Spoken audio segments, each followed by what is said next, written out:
मैं छोटे शिकार नहीं करता हूँ।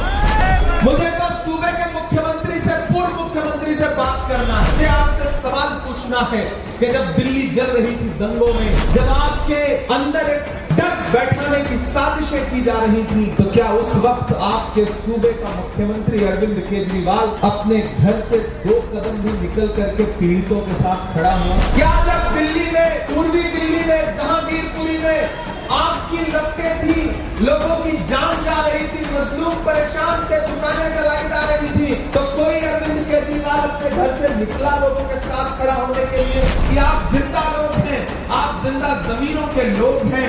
और इस मुबारक में बिल्कुल मत रहिएगा कि मोदी जी अलग हैं और केजरीवाल साहब अलग हैं। सिर्फ खंजर ही नहीं, आंखों में पानी चाहिए। सिर्फ खंजर ही नहीं, आंखों में पानी चाहिए। ऐ खुदा, दुश्मन भी मुझको खानदानी चाहिए। सिर्फ खंजर ही नहीं, आंखों में पानी चाहिए। ऐ खुदा, दुश्मन भी मुझको खानदानी चाहिए। सिर्फ कब्रों की जमीनें देके मत बहलाइए, राजधानी दी थी हमने, राजधानी चाहिए। आने वाली 5 तारीख को आपको घरों से बाहर निकलना है और न सिर्फ बल्ली मारान के मुस्तकबिल का फैसला करना है, बल्कि दिल्ली के मुस्तकबिल का भी फैसला करना है। ये चुनाव बहुत जरूरी चुनाव है। अगर आपको लगता है कि ये सिर्फ एक एमएलए चुनने का चुनाव है, तो आप गलतफहमी के शिकार हैं और छोटा सोच रहे हैं। दरअसल इस चुनाव पर पूरे मुल्क की नजरें हैं। एक तरफ वो लोग खड़े हैं जो 2013 से और 2025 तक, याद करिए, जंतर मंतर हो या रामलीला मैदान हो, आरएसएस के इशारे पर बुला करके बिठाए गए अन्ना हजारे हो या अरविंद केजरीवाल और मनीष सिसोदिया हो।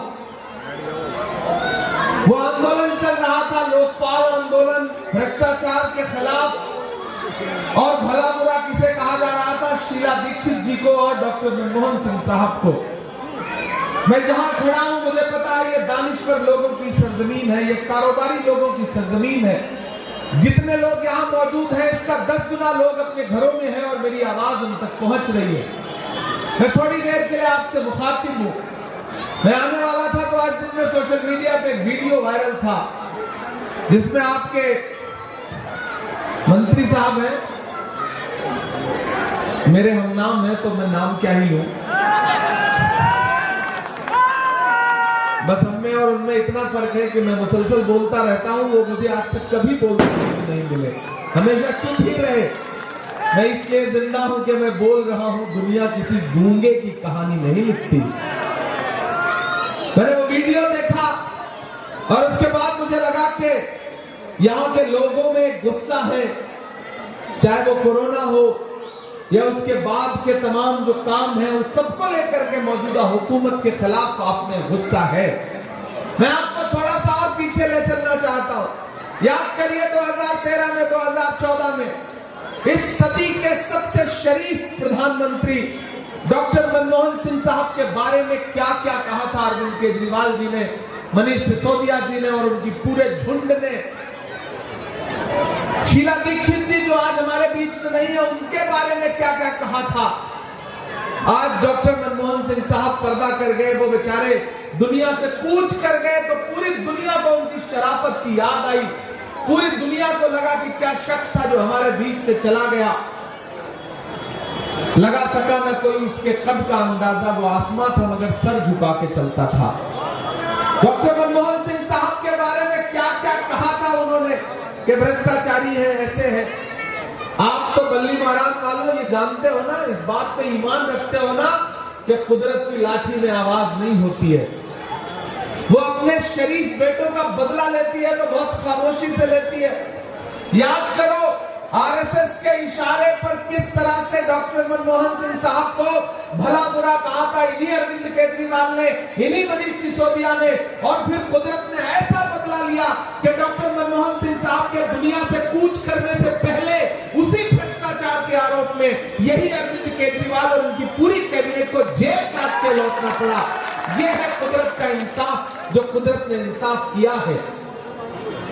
अब एक बार फिर वो आपके सामने आए हैं अपना काम गिनाने के लिए, वोट मांगने के लिए।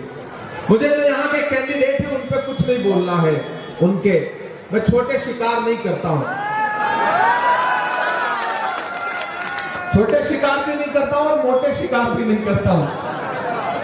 मुझे तो सूबे के मुख्यमंत्री से, पूर्व मुख्यमंत्री से बात करना है। आपने पिछले 2 चुनाव में झोलियां भर भर के वोट दिया है आम आदमी पार्टी को, बिना मांगे दिया है। लेकिन मुझे आपसे सवाल पूछना है कि जब दिल्ली जल रही थी दंगों में, जब आपके अंदर एक डर बैठाने की साजिशें की जा रही थी, तो क्या उस वक्त आपके सूबे का मुख्यमंत्री अरविंद केजरीवाल अपने घर से 2 कदम भी निकल करके पीड़ितों के साथ खड़ा हुआ? ईमानदारी से बताओ मुझे, आपने आज तक कोई फैसला लिया है या नहीं लिया है? कश्मकश में है, सब एक किनारे रखिए, बस मैं आपसे सवाल पूछ रहा हूं, मेरे सवालों का जवाब दीजिए। क्या जब दिल्ली में, पूर्वी दिल्ली में, जहांगीरपुरी में आपकी लपटें थी, लोगों की जान जा रही थी, मजलूम परेशान थे, दुकानें जलाई जा रही थी, तो कोई अरविंद केजरीवाल अपने घर से निकला लोगों के साथ खड़ा होने के लिए? नहीं निकला। घरों पर मौजूद धुएं के निशान हटाने के लिए कौन निकला? राहुल गांधी निकला। गया पीड़ितों के बीच में, उसने ये परवाह नहीं की कि उसकी सियासत का नफा होगा या नुकसान होगा। वो शख्स गया और आपके साथ खड़ा हुआ, आपके जख्मों पे मरहम लगाने के लिए। मुझे बताओ कि जब हाथरस में एक दलित बिटिया का बलात्कार हुआ, रात के 2 बजे उसकी लाश को बिना घर वालों की मर्जी के जला दिया गया, तो निकला कोई अरविंद केजरीवाल अपने घर से? निकले कोई मनीष सिसोदिया अपने घर से? निकले कोई नरेंद्र मोदी अपने घर से? नहीं निकले। कौन निकला? राहुल गांधी निकला और उन पीड़ित परिवारों के पास गया और उनको अपने सीने से लगा के कहा कि राहुल गांधी तुम्हारे साथ खड़ा है। मुझे बताओ कि अभी जब संभल में पुलिस ने लाशें बिछा दी, तो निकला कोई अरविंद केजरीवाल संभल के मजलूमों के लिए? निकला कोई नरेंद्र मोदी जी अपने घर से उन मजलूमों के लिए? कौन जाने के लिए निकला? राहुल गांधी निकला, प्रियंका गांधी निकली। मुझे बताओ कि जब मणिपुर में बिना कपड़ों के बेटियों को परेड कराया गया, तो निकला कोई अरविंद केजरीवाल? निकले कोई नरेंद्र मोदी जी? नहीं निकले। कौन निकला? कौन गया उनके आंसू पोंछने? राहुल गांधी निकला। पूरे देश में नफरतें उफान पर हैं। आपके लिबास देख करके, आपका चेहरा देख करके, कब कौन सी सड़क पे किसको मार दे ये पता नहीं है। ऐसे वक्त में उन नफरतों के खिलाफ 4000 किलोमीटर पैदल चलने की जरूरत किसने की? कभी अरविंद केजरीवाल ने आपके खिलाफ जो नफरत है उसके खिलाफ 4 कदम चलने की हिम्मत की हो तो बताओ मुझे। ये मेरे बड़े सुलगते से सवाल है। 4000 किलोमीटर कौन चला? राहुल गांधी चले, कन्याकुमारी से कश्मीर तक। मैं साथ चला हूं। मुझसे लोग कहते थे इमरान साहब आप तो शायर हैं, आप राहुल जी के साथ चल रहे हैं, आप क्या कहेंगे? तब मैं कहता था कि जो हर जालिम से टकराएगी वो आंधी बनाऊंगा, जो हर जालिम से टकराएगी वो आंधी बनाऊंगा। नए अंग्रेज आए हैं, नया गांधी बनाऊंगा। वो आदमी चलता रहा अपने पांव के छालों की परवाह किए बगैर। मुझे आपसे सवाल पूछना है बल्ली महाराज वालों कि अगर संभल में राहुल गांधी खड़ा है, अगर दिल्ली दंगों में राहुल गांधी खड़ा है, अगर हाथरस की बिटिया के साथ राहुल गांधी खड़ा है, अगर एनआरसी में मारे गए बेटों के साथ राहुल गांधी खड़ा है, अगर मणिपुर में राहुल गांधी खड़ा है, अगर कन्याकुमारी में राहुल गांधी खड़ा है, कश्मीर में राहुल गांधी खड़ा है, अगर डॉक्टर बाबा साहब अम्बेडकर के आईन को, संविधान को बचाने के लिए राहुल गांधी खड़ा है, और फिर आप अपना वोट किसी बहुरूपिये को देंगे, तो फिर आप नाइंसाफी करेंगे अपने जमीर के साथ, अपनी खुददारी के साथ। मैं आपसे ये कहने आया, ये चुनाव बहुत जरूरी चुनाव है। एक तरफ बड़े वाले हैं, एक तरफ उनका छोटा रिचार्ज है। मैं नाम ले लूंगा, नहीं आप समझ जाएंगे कि मैं अरविंद केजरीवाल की बात कर रहा हूं। एक तरफ बड़े वाले हैं मोदी जी, दूसरी तरफ उनका छोटा रिचार्ज। एक ने चाय बेची, दूसरे ने शराब बेची कि नहीं बेची? और आप तो वो लोग हैं जिन्हें हराम और हलाल का फर्क पता है। अल्लाह ने ये सलाहियत दी है आपको कि हराम और हलाल का फर्क जानते हैं आप। आते थे मफलर लपेट के वैगन आर में, याद है? कूद के पोल पे चढ़ जाते थे और आपको चने के झाड़ पे चढ़ा देते थे। करते थे कि नहीं? इन दिनों मफलर उतर गया, गाड़ी बदल गई, और जो खांसते रहते थे वो खांसी भी खत्म हो गई। उनकी खांसी खत्म हो गई, पूरी दिल्ली खांसने लगी है इन दिनों। भाजपा ने दिल्ली की फजा को नफरत से जहरीला बनाया है और आम आदमी पार्टी ने दिल्ली की हवा को प्रदूषण से जहरीला बनाया है। दोनों गुनहगार हैं।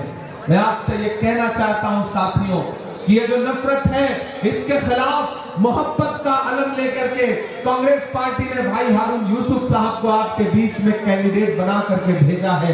हारून यूसुफ साहब आपके अपने हैं। चरागों के सफर में दबदबा हो आंधियों का, तो फिर अंजाम जुल्मत के सिवा कुछ भी नहीं होगा। ये दुनिया नफरतों के आखिरी स्टेज पर है, इलाज इसका मोहब्बत के सिवा कुछ भी नहीं होगा। वो मोहब्बत का संदेशा लेकर के आपके बीच में हारून यूसुफ साहब खड़े हैं। मैं आपका बेटा हूं, मैं आपका भाई हूं। देश की सबसे बड़ी पार्लियामेंट में, राज्यसभा में आपके मुद्दों पर लड़ता हूं, बोलता रहता हूं। मैं डरा नहीं, मैं झुका नहीं, कहीं छुप छुपा के खड़ा नहीं। जो डटे हुए हैं महास पर, मुझे उन सफों में तलाश कर। ऐसा नहीं है कि हमें डराने की कोशिश नहीं की जाती, ऐसा नहीं कि हमें चुप कराने की साजिशें नहीं की जाती, ऐसा नहीं कि हम पे एफआईआर नहीं किए जाते, सब किया जाता है। लेकिन जब जब डराने की कोशिश की जाती है, तब तब अलग ऐलान मैं लोगों से बोलता हूं कि मत समझना।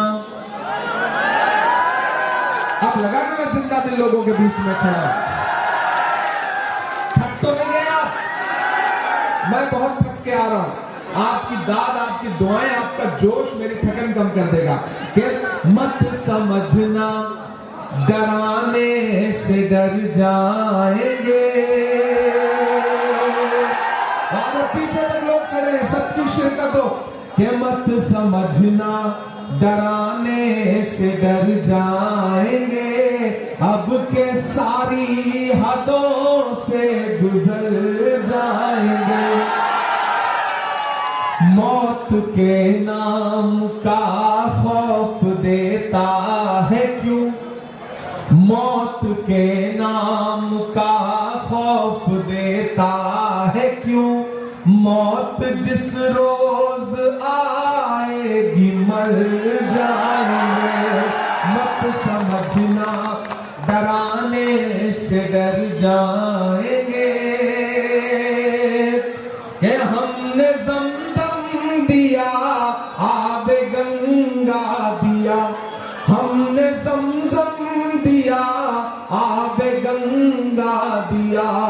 तुमने भारत को दंगा ही दंगा दिया, तुमने भारत को दंगा ही दंगा दिया। तुमने एक रंग के ख्वाब देखे मगर, अब तैयार है ना? कि तुमने एक रंग के ख्वाब देखे मगर, हमने हिंदुस्तान को तिरंगा दिया।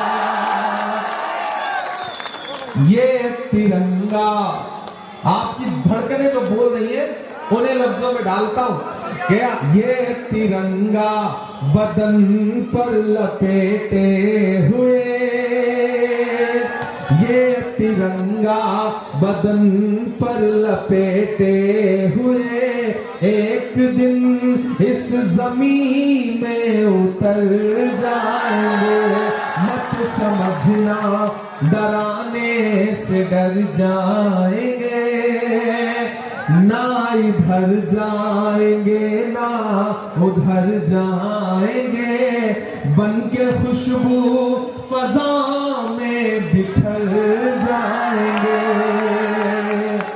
मेरे भाई, ये चुनाव बहुत अहम चुनाव है, बहुत जरूरी चुनाव है। आने वाली 5 तारीख को जब घरों से निकलोगे और हाथ के पंजे के सामने वाला बटन दबाओगे, तो ये सोच के रखना कि आपका दिया गया वोट सिर्फ हारून यूसुफ साहब को नहीं मिलेगा, मोहब्बत के उस मसीहा को मिलेगा जिसका नाम राहुल गांधी है। आपका दिया गया एक एक वोट प्रियंका गांधी जी को मिलेगा, मल्लिकार्जुन खड़गे साहब को मिलेगा, और आपका दिया गया एक एक वोट इमरान प्रतापगढ़ी पे आपका एहसान होगा। आम आदमी पार्टी को झोलियां भर भर के वोट दिया, तो आज राज्यसभा में आम आदमी पार्टी के 11 एमपी हैं, लेकिन उसमें से एक भी मुसलमान नहीं है। एक भी मुसलमान को राज्यसभा देने के लिए उनके पास दिल नहीं है। एक ऐसा वक्त जब आपकी परछाई से लोग दामन बचा रहे हो, उस वक्त राहुल गांधी ने आपके लिए लड़ने वाले बेटे को, आपके लिए आवाज उठाने वाले इमरान प्रतापगढ़ी का हाथ पकड़ा और ये कहा कि राज्यसभा में जाओ और आवाज बुलंद करो अपने लोगों की। जो लोग आपके बीच में आके कहते हैं कि कांग्रेस ने दिया क्या है, तो यहां खड़ा होकर आपसे कहना चाहता हूं साथियों कि इस देश के डॉक्टर जाकिर हुसैन का नाम सुना है आप सारे लोगों ने ना? डॉक्टर जाकिर हुसैन को राष्ट्रपति कांग्रेस पार्टी ने बनाया, फखरुद्दीन अली अहमद साहब को राष्ट्रपति कांग्रेस पार्टी ने बनाया। लोग कहते हैं कि कांग्रेस पार्टी ने अक़लियतों को दिया क्या है? अनवरा तैमूर को असम का मुख्यमंत्री कांग्रेस पार्टी ने बनाया, अब्दुल रहमान अंतुरे साहब को महाराष्ट्र का मुख्यमंत्री कांग्रेस पार्टी ने बनाया, बरकतुल्ला साहब को राजस्थान का मुख्यमंत्री कांग्रेस पार्टी ने बनाया, अब्दुल गफूर साहब को बिहार का मुख्यमंत्री कांग्रेस पार्टी ने बनाया। मौलाना आजाद से बड़ी शख्सियत क्या हो सकती है? एक ऐसा समय 1947 में जब दोनों तरफ लहू लहू मंजर था, आगे बढ़ के पंडित जवाहरलाल नेहरू ने मौलाना आजाद को अपने सीने से लगाया और इस देश का पहला शिक्षा मंत्री बनाया। आज ये नए नए लोग आकर के आपसे कहते हैं कि कांग्रेस पार्टी ने दिया क्या है। मैं आपसे ये कहना चाहता हूं साथियों कि वो आपको गड़गड़ाने के लिए, बहकाने के लिए, हारून साहब से आपका रिश्ता आज का नहीं है, बहुत पुराना है, बहुत पुराना है। हम सायादार पेड़ जमाने के काम आए और सूखने लगे तो जलाने के काम आए। टूटी हुई तलवार कभी फेंकना नहीं, शायद ये दुश्मनों को डराने के काम आए। और कच्चा समझ के बेच न देना मकान को, शायद कभी ये सर को छुपाने के काम आए। साथियों, हारून यूसुफ साहब से आपका एक जज्बाती रिश्ता है और एक पढ़ा लिखा, एक हर तबके में अपनी इज्जत और अहमियत रखने वाला एक ऐसा नेता जो कई कई साल, कई कई बार आपकी नुमाइंदगी करता रहा, वो एक बार फिर आपके सामने खड़ा है और आपसे अपील कर रहा है कि इस चुनाव में हमारा साथ दीजिए। मैं आप सबको पुकार रहा हूं साथियों, भाइयों, कि हारून यूसुफ साहब को 5 तारीख को हाथ के पंजे के सामने वाला बटन दबा करके अपना एक एक वोट दीजिए, क्योंकि जो ऊपर बैठे हैं ना, वो बड़े वाले और उनके छोटे रिचार्ज। याद है कि जब कोरोना के वक्त पूरी दुनिया में लोग सांसें उधार मांगने के लिए ऑक्सीजन सिलेंडर ढूंढ रहे थे, उस वक्त में दिल्ली में आम आदमी पार्टी की सरकार क्या कर रही थी? एक अलग से बुलेटिन जारी करती थी जिसमें लिखा जाता था कि मरकज से इतने लोग जिन्होंने कोरोना फैलाया, मरकज को बदनाम करने की जो साजिशें की हैं आम आदमी पार्टी की सरकार ने, अरविंद केजरीवाल साहब ने। अभी मैं वही सभा करके आ रहा हूं जंगपुरा में, निजामुद्दीन मरकज के सामने दरगाह रोड पर मैं सभा करके आ रहा हूं और वहां लोगों से कह के आ रहा हूं कि जो दिल में छुपा रखी है वो बात बता दो। बल्ली महाराज वालों, जो दिल में छुपा रखी है वो बात बता दो, जज्बात जो जख्मी है वो जज्बात बता दो, दुनिया को चलो अपने ख्यालात बता दो, मरकज के गुनहगारों की औकात बता दो, मरकज के गुनहगारों की औकात बता दो। ये चुनाव इस बात का चुनाव है कि आप एक बार एहसास दिलाइए, आपने झोलियां भर भर के वोट दिया तो आपके वोटों की अहमियत खत्म हो गई। उन्होंने आपके मुद्दों पर बोलना बंद कर दिया। जब आपकी बहन, आपकी बेटी बिल्किस के बलात्कार करने वाले सिसोदिया से मीडिया के एक साथी ने कहा कि बिल्किस के लिए आप कुछ बोलेंगे, तो उन्होंने कैमरा ऐसे सामने से हटाया माइक और बोला छोड़िए ऐसे सवाल। मेरे भाई, एक फिल्म का डायलॉग है कि आग को पानी का डर बना रहना चाहिए। आपने वो डर खत्म कर दिया है। अब ये आए आपके बीच में तो इनसे कहना कि किसी भी मौलवी से या के साधु से न छूटेगा, मदारी के किसी करतब से जादू से न छूटेगा। सफाई कर रहे हो तो जरा दामन की भी कर लो, हमारे खून का धब्बा है झाड़ू से न छूटेगा। आपको ऐलान ये कहना पड़ेगा, ये बताना पड़ेगा कि आप जिंदा लोग हैं, आप जिंदा जमीरों के लोग हैं। और इस मुगालते में बिल्कुल मत रहिएगा कि मोदी जी अलग हैं और केजरीवाल साहब अलग हैं। दोनों की पैदाइश आरएसएस की गोद से ही हुई है। हो चौकीदार या पलटी मार, एक चौकीदार है और दूसरे वाले पलटी मार है कि नहीं है? हो चौकीदार या पलटी मार, हो चौकीदार या पलटी मार, जनता के असली मुद्दों से दोनों हुए फरार। हो चौकीदार या पलटी मार, हो पलटी मार या चौकीदार। के चाय बेचने वाला पूरा भारत बेच रहा है। बेच रहा है कि नहीं बेच रहा? तो फिर समर्थन करने में डर क्यों रहा होगा? मैं बोलने में नहीं डर रहा हूं तो। कि चाय बेचने वाला पूरा भारत बेच रहा है, इसी काम में हासिल उसे महारत बेच रहा है। यहाँ के छोटे वाले बड़े जुझारू बेच रहे थे, मौका मिला तो खुलकर साहब दारू बेच रहे थे। कि रेल बिक गई, तेल बिक गया, बिका हवाई अड्डा, सब कुछ बिकता देख के खुश हैं अपने जेपी नड्डा। के जनता महंगाई की मारी करती हाहाकार, कहां सोया है चौकीदार, कहां सोया है पलटी मार। बल्ली मारान वालों, आखिर में आपसे बस इतना कहना चाहता हूं कि हारून भाई आपसे एक मौका मांग रहे हैं फिर से आपकी खिदमत करने के लिए। इनका साथ दीजिए। इनके लिए 5 तारीख को घरों से बाहर निकलिए। किसी ने कहा है कि जब तक शेर अपनी कहानियां खुद लिखना नहीं सीखेंगे, तब तक शिकारी अपनी कहानियों में खुद को महान बताते रहेंगे। मुझे पता है यहाँ तमाम दानिश्वर लोग बैठे हैं, पढ़े लिखे लोग खड़े हैं। आप जिधर चल पड़ते हैं बल्ली मारान का रुख उधर चल पड़ता है। आप जिधर चल पड़ते हैं हवाएं उधर चल पड़ती हैं। इधर जो नौजवान साथी खड़े हैं, जिस ओर जवानी चलती है उस ओर जमाना चलता है। मुझे पता है, मैं आपसे अपील करता हूं कि एक बार एक मौका और हारून यूसुफ साहब को यहाँ की खिदमत करने के लिए दीजिए। ये यहाँ की असेंबली में, दिल्ली की असेंबली में खड़े होकर के आपके मुद्दों के लिए बोलेंगे। सड़कों की हालत दिल्ली की ऐसी है कि इन सड़कों पे चलिए तो पता ही नहीं चल पाता कि गड्ढे में सड़क है या सड़क में गड्ढा है।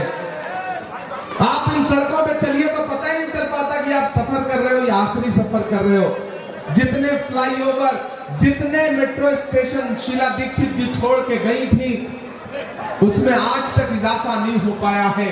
तो मेरी आपसे अपील है कि जब धोखा मिला है, जब झांसा मिला है, जब झूठ मिला है, आप किसी बेहतर की तलाश में अपना पुराना घर छोड़ करके नए घर में गए थे, लेकिन वहां झाड़ू के तिनके बिखर चुके हैं। हाथ का पंजा मजबूती के साथ आगे खड़ा है। आइए फिर से हाथ के पंजे से पंजा मिलाइए। भाई हारून यूसुफ साहब को अपना एक एक वोट दे करके इन्हें असेंबली में पहुंचाइए। मैं चाहता हूं कि उठाइए अपना एक एक हाथ, उठाइए अपना एक एक हाथ, उठाइए अपना एक एक हाथ और हारून यूसुफ साहब को हाथ के पंजे के सामने वाला बटन दबा करके इन्हें असेंबली पहुंचाइए। इंशाल्लाह फिर आपसे मुलाकात होगी।